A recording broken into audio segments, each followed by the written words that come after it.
Welcome to Quilt Central, celebrating quilting in everyday living, with your hosts, Jane Donaldson and Donna Wilder. Today we're going to be doing another room makeover. This time we're going to call it our antique room. Let's take a look at the before. And now let's take a look at what we've done to decorate this room. To start off, we've used an old spool box as an end table, and then on top of it we have an antique sewing machine that's been turned into a lamp. Above the bed is a beautiful applique quilt that was made by Bobby Green. The brass bed is an old brass bed, and on top of it we've added a quilt that's made from new fabrics to look like an old quilt. The Crazy Quilt plaque has some lovely tassels hanging from it, and above that is a Valentine rose block that was created from vintage fabrics and an old block, but it's just been made. And last is the beautiful antique album block, taken from an antique block, but then finished recently with the swag borders around it. My guest today is the one that made that last block that we looked at, and joining me is Faye Labanera.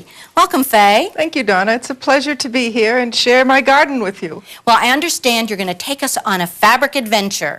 Yes, it is. It is an adventure because we get to use many, many floral and foliage fabrics that you wouldn't normally have used in an antique album block. Traditionally, you would have used muslin, ivory-colored greens and reds. Like we saw in the room. That's true. Very but we are now traditional. using everything that's available to us on the market today and more. And it makes them more exciting and more unique. It does, and you can really make your blocks and your quilts feel like true gardens because you can put your garden experience into it without getting your hands dirty. Well, show me what you're doing. Well, I've brought some wonderful new fabrics to show you today. These are from Free Spirit, and just some combinations of grass and sky and foliage, and they all work lovely together. And these are just some combinations that you can use in making a block.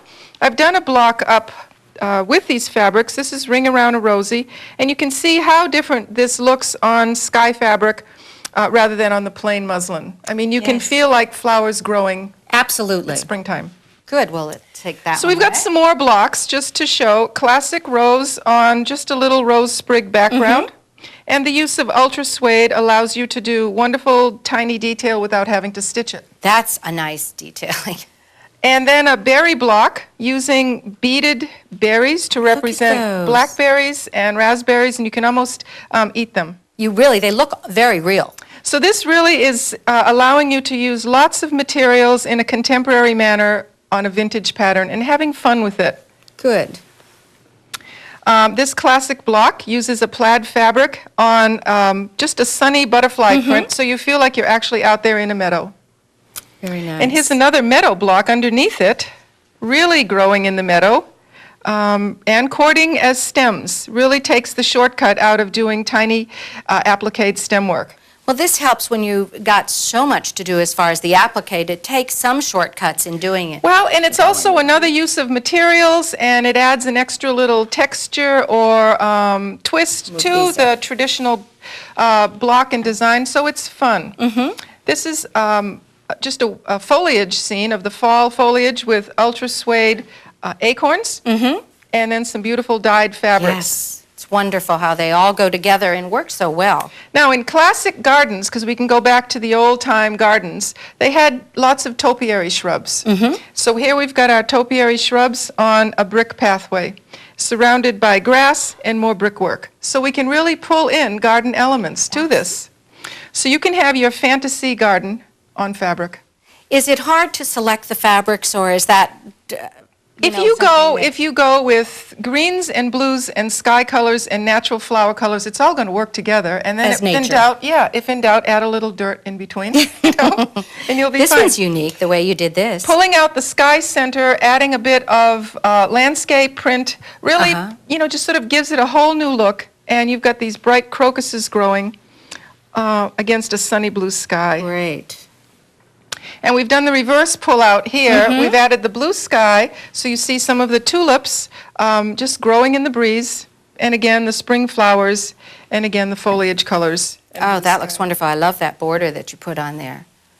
And this one is very pretty. This is kind of classic because we're now doing ribbon work, so we get some dimensional flowers happening because you really want the flowers to come to life on your block. And this is vintage ribbon from the 1920s with very intensely beaded centers. Oh, you can see that. And it just fabulous. Adds a really nice touch to the whole design.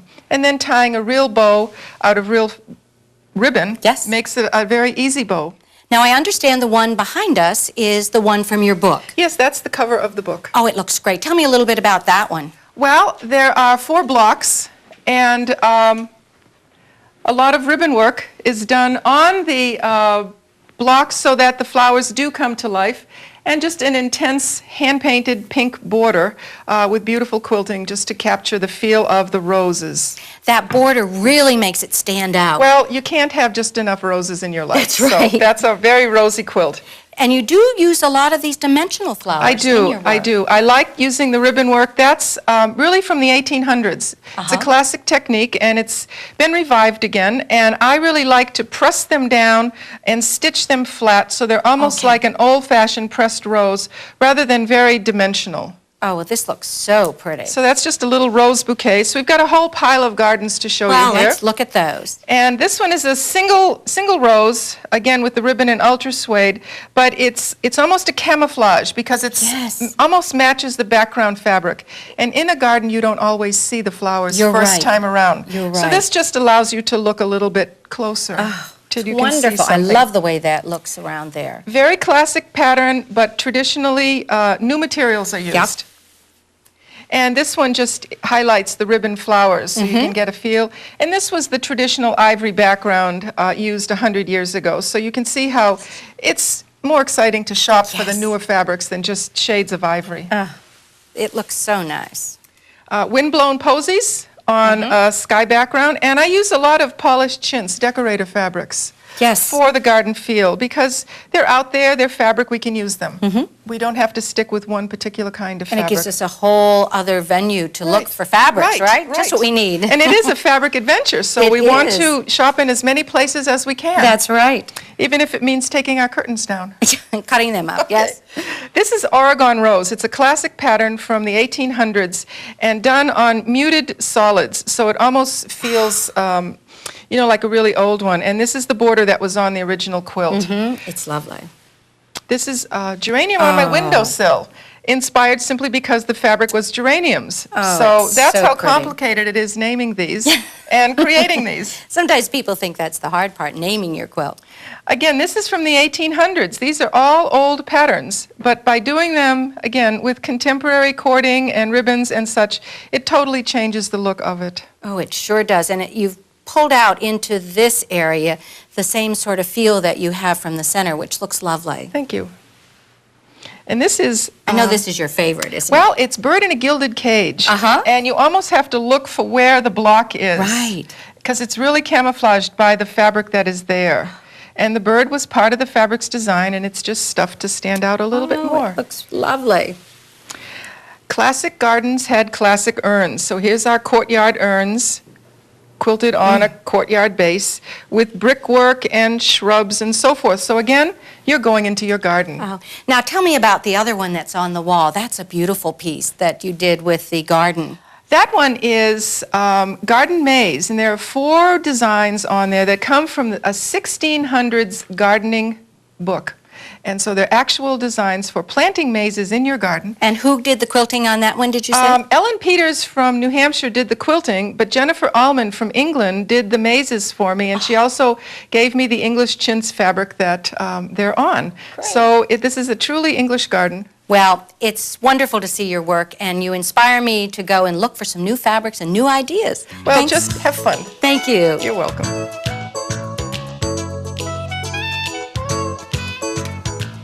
We've been looking at some antique quilts today, and I'd like to introduce to you Marilyn Badger. Hi, Jane. Nice to be here. And I would like you to, we asked her to come so that we could see what could be done with a machine on some new quilt tops that would look like the antique quilt patterns. So, right. What have you brought us today? Well, I'm going to show you how to do the Baptist fan really quick and easy. You know, previously, like on the antique tops, they used things and they marked the quilt, every arc, got out their plates and dishes and whatever. And it took forever to mark, and then to stitch all of those arcs perfectly by hand is really difficult to get them all the right distance. So I'm going to show you an attachment for the machine that takes all the work out of it. It makes it really easy, and you'll get one done in a couple hours. Well, that sounds like fun. Okay, so we've got our fabric set up here, and we want to start over at the right-hand side of the quilt. You can see that we've worked a row already. When I set up to do this row, I concentrate on this corner of the quilt right here. That represents a center of a circle because these are quarter circles. So I pull my needle down to where it is right there at the corner of the quilt top. Then I want to bring my Hartley fence over, which is my circle attachment, and I want to be able, on that first row, when I have my needle down at that corner, I need for this pin on my idler arm that is attached to the machine to set on top of the bolt for this circle maker. So that's the center of the pivot point, and then the center here. And then that's just for purposes of setup. Now, we've already done this row, so now I want, this represents the center of my next row of circles. So you can see when I bring my fence over, my needle is there, my pin is sitting on top of that bolt. I flip my brake lever here, that locks this base into the table. Then I bring this pin out and I bring it up to the top, the biggest arc that I'm going to work. So you like to do the outside arc first and work down.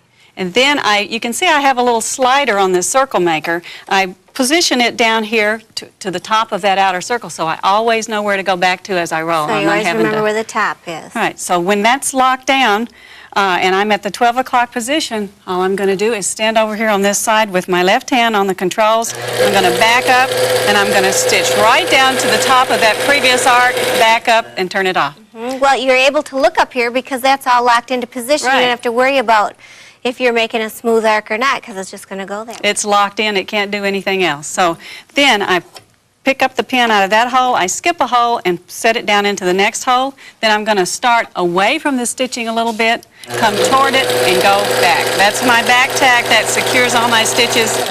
And as soon as that needle positioner cycles up, I'm out of that hole into the next one and stitch again until I get to the center, to this last circle here. I have 2 more to go, I believe.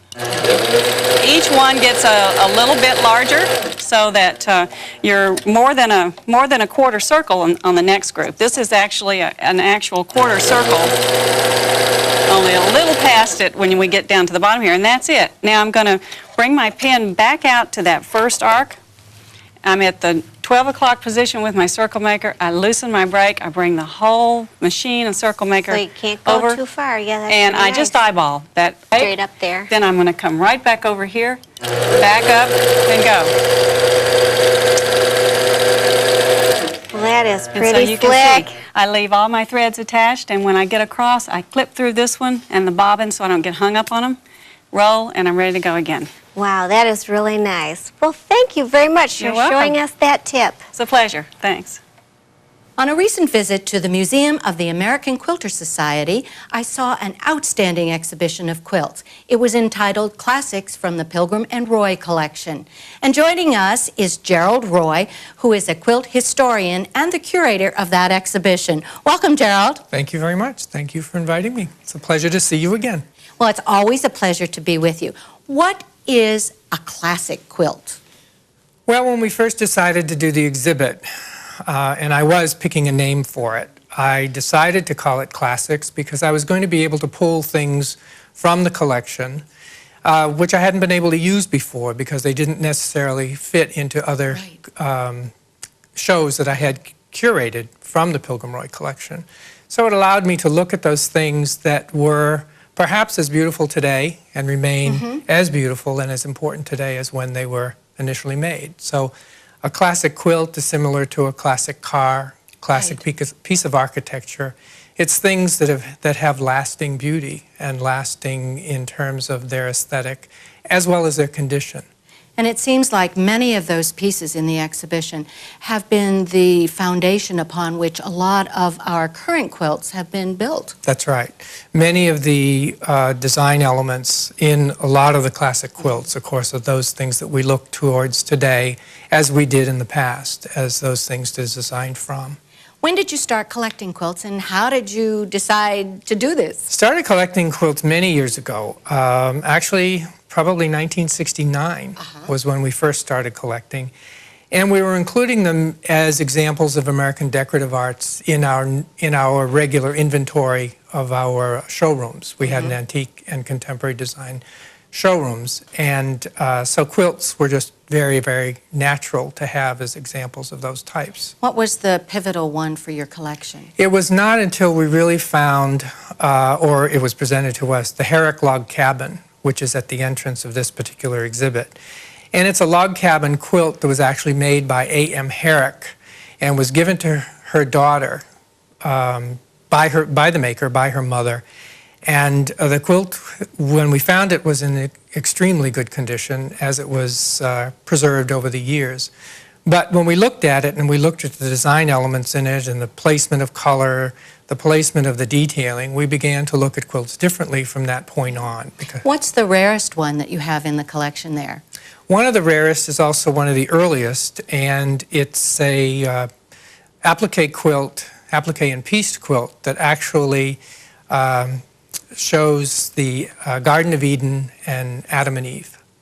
That one is outstanding, but my favorite happens to be that coffin quilt. That one is quite unique. The coffin quilt is unique, and it's rare also because coffin quilts in of themselves are very, very rare. But that particular one, because it was made to celebrate the Oddfellows, has some pretty wonderful design elements in it. Well, I hope other people have a chance to look at it, and I want to thank you for sharing some of your thoughts with us. Oh, you're very welcome.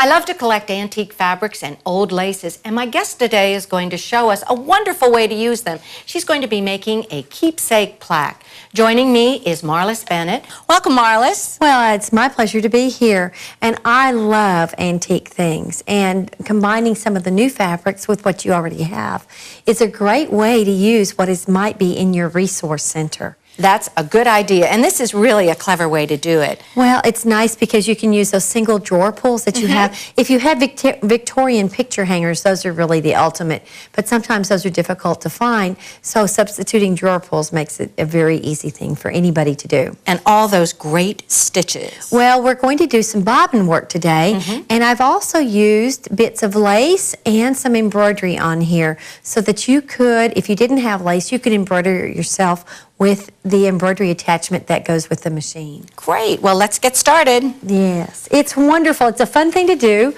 You need to start with a piece of background fabric that's larger than the plaque you're going to make. And I like to back mine with some batting. That way I get the quilting and the stitching all done at one time. And I want to first go through and show you how to do a little bit of the crazy patch should you not know how.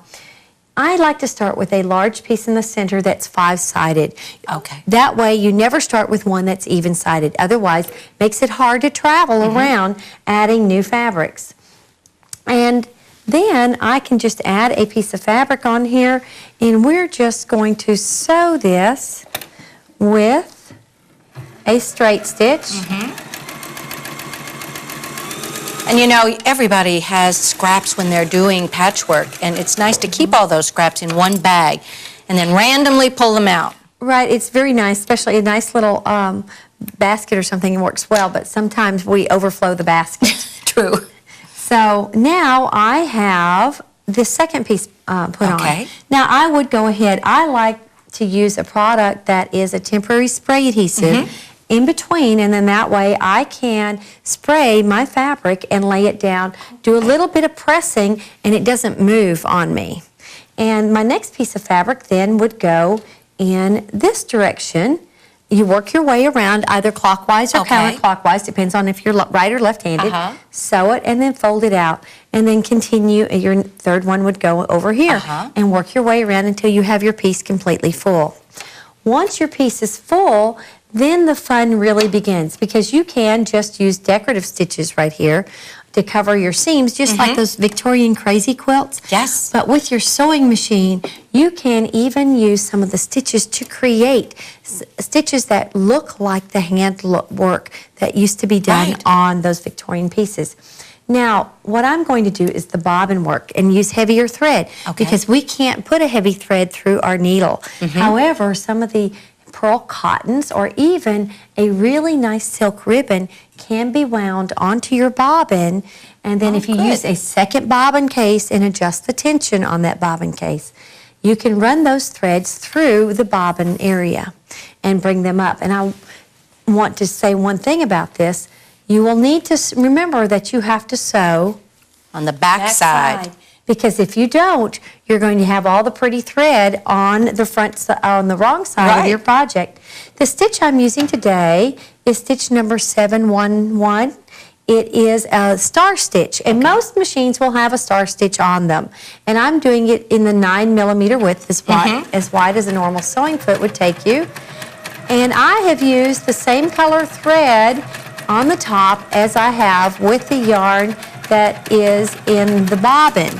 That way, should I not have that tension adjusted, because we've got heavier thread in that bobbin, you know, sometimes you might see this thread pull through. You can always adjust your tension. And then you're going to just sew, and you're just following the stitching lines from before. I am. It's very important that you see those stitching lines. Now, when I turn this over, look how beautiful this stitch creates a daisy. Oh, isn't that It doesn't even look like a little star anymore. It just looks like a perfect little daisy. And that's because of the thicker yarn. Wow. Well, this is a great project, and I think you could have a lot of fun mixing and matching with this. Yes, you can. Thanks for joining us, Marlis. Well, thank you. It was my pleasure to be here. Great. Are you a dedicated artistic quilter? You might want to know some new trick ways to run those threads. This is what I call a plain Jane. It's a standard quilter with a common thread tree and a common thread tension that just has 2 discs in it, the normal way of running threads. But this one has a special thread tree to run those trick threads and a special multi-tensioner for the different threads.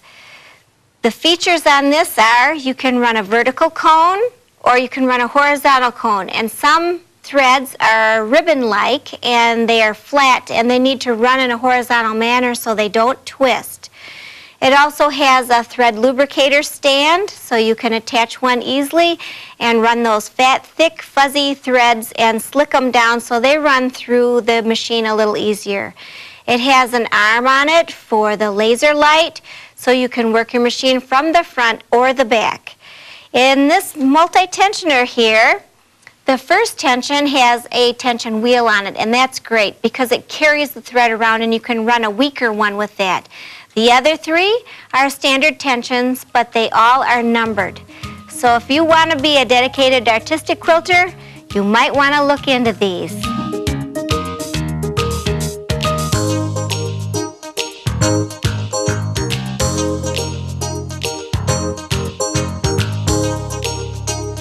Thank you for watching this episode of Quilt Central number 210, A Stitch Back in Time. Be sure to join us next time for Imagination Sensations, quilting on the wild side. Quilt around the clock. Visit the Quilt Central website at www.quiltcentraltv.com for more information on this program.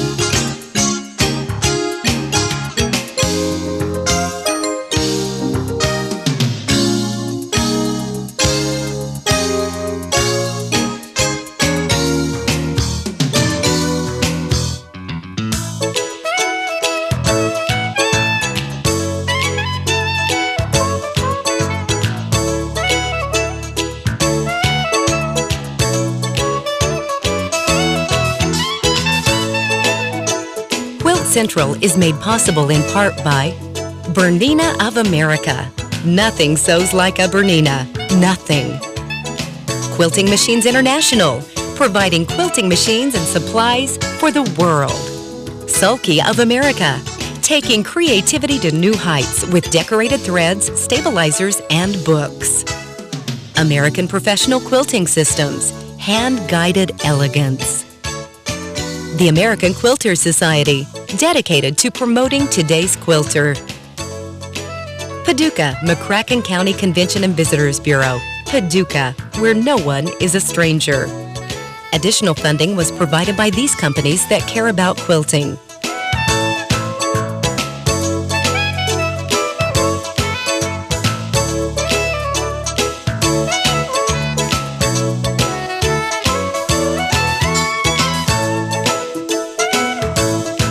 Celebrate quilting in your everyday living. To purchase videotapes of this or any episode of Quilt Central, you may call 1-866-PADUCAH.